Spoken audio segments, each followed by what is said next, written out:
How to fix Telegram not sending verification code on your iPhone.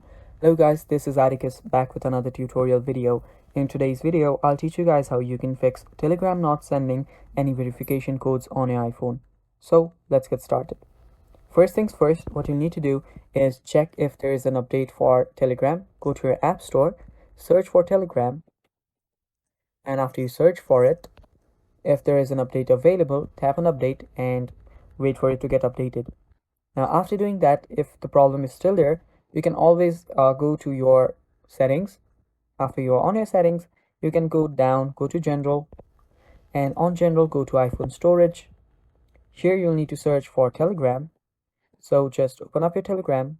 Let me do that. So open up your Telegram, offload your app and reinstall it. Now, if that again does not fix your problem, you can always contact the Telegram support team. But if you don't want to do that and the problem is still there, it might be due to the Telegram server not working. So all you need to do is wait for, I don't know, few hours, and after a few hours or a day or two, your problem should get fixed automatically and you will be getting the verification code on your Telegram. So yeah, that is basically it guys. That is how you fix it. Thanks for watching. Stay tuned for more, and bye bye, take care.